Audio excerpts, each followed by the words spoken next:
Let's quickly take a look at what's happening with the Public Protector. Now, the Constitutional Court yesterday heard arguments by the Speaker of the National Assembly and the Democratic Alliance for leave to appeal the judgment of the Western Cape High Court. The court in July granted Mkhwebane two of her prayers, the right to legal representation and the appointment of a judge to be part of a three-member panel to hear the proceedings. Now, the current stalemate was triggered by the findings of a panel that was appointed by former Speaker of the NA Thandi Modise in 2020 into Mkhwebane's fitness to hold office. The panel found that there is a prima facie evidence that suggested Mkhwebane is unfit to hold office. Now, the proceedings have been stalled by a legal wrangling between the parties as Mkhwebane seeks to veto the National Assembly from continuing with the process of removing her from office. Lawson Naidoo, the Executive Secretary of the Council for the Advancement of the South African Constitution, now joins us to to take this discussion further. Good to see you. Thanks very much, Lawson, for joining us. Thank you, Leanne. So what is the contention of Parliament and the DA's legal representatives against the judgment of the High Court in July? Well, as you've said, Leanne, the Western Cape High Court found in favour of the Public Protector on two grounds: that she's entitled to legal representation in the process of impeachment before the National Assembly. And secondly, and perhaps more contentiously, the Western Cape High Court found that it was unconstitutional for a judge to be appointed to the independent panel that is part of the process of evaluating the complaint against the Public Protector. So both the Speaker of the National Assembly and the Democratic Alliance sought leave to appeal to the Constitutional Court directly against those two orders of the High Court. The Public Protector entered a cross-appeal seeking to have other aspects of the rules of the National Assembly deemed unconstitutional. And the matter was argued yesterday, and judgment has been reserved. But at the end of the day, this is a case about accountability, and that all public office bearers, including the heads of Chapter 9 institutions, of which the Public Protector is one, must be accountable to the National Assembly. The Constitution makes that very clear, that the head of a Chapter 9 institution may be removed from office by a special resolution of the National Assembly. The National Assembly has put these rules in place, and although the Western Cape High Court has found that those two aspects were unconstitutional, the process must be allowed to continue. Otherwise, we will have a situation of impunity where the Public Protector is not held accountable for her actions. Yeah. So clarify for us why this matter was actually taken straight to the Constitutional Court after the High Court ruling in July.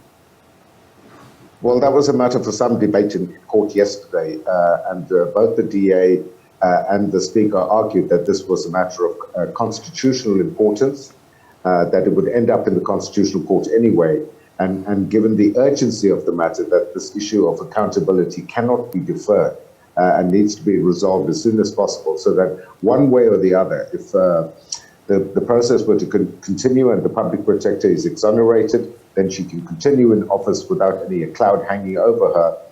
And on the other hand, if she is found to have committed gross misconduct and is removed from office, then the integrity of a key Chapter 9 institution is maintained.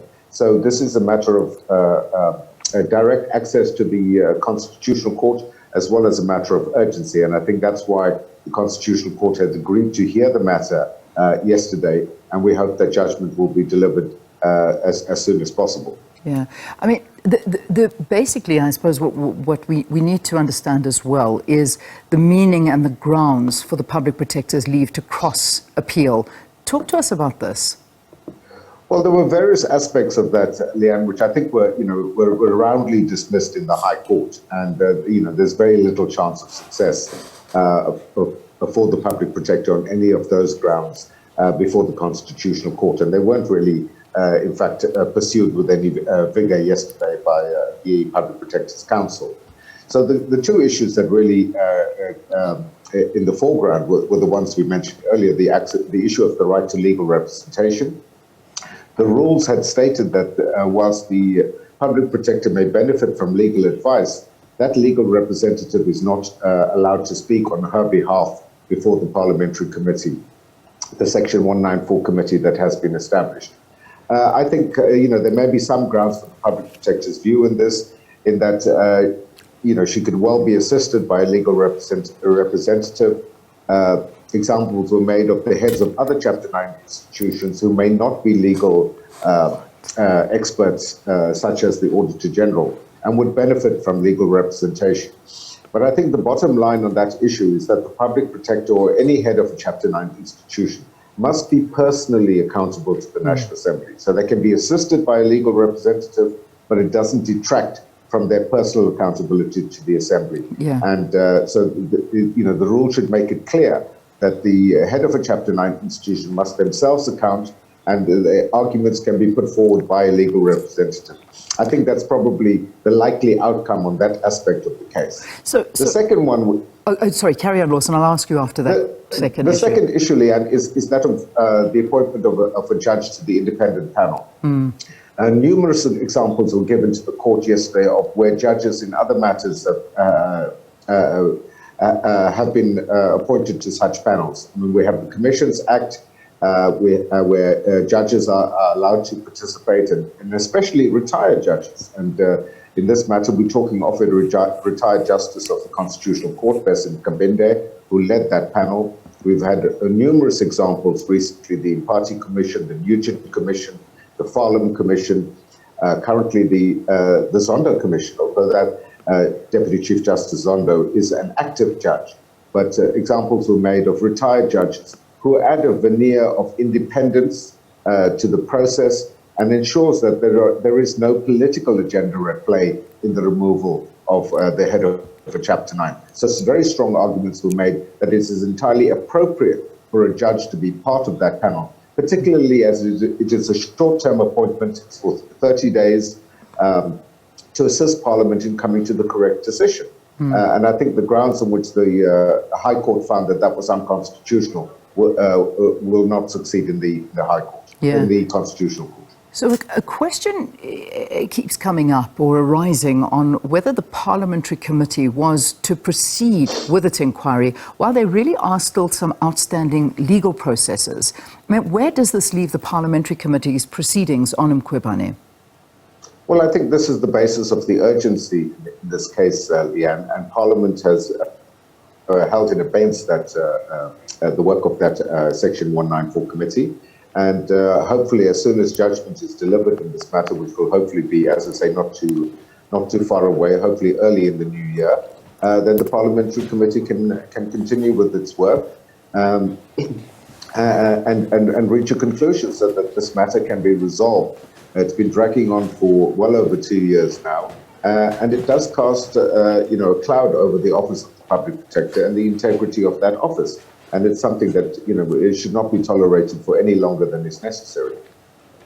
So you're going to help me with the pronunciation with regard to the whole term that's being cited. So, I mean, because this involves you, the DA, institutions such as yourself, CASAC, freedom under law, accountability now, have all called for her removal on her findings on different matters.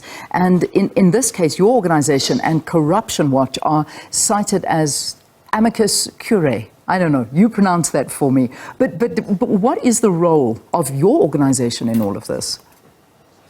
Well, Leanne, CASAC and Corruption Watch have been jointly admitted as amicus curiae in this case, as we were in the High Court matter in the Western Cape.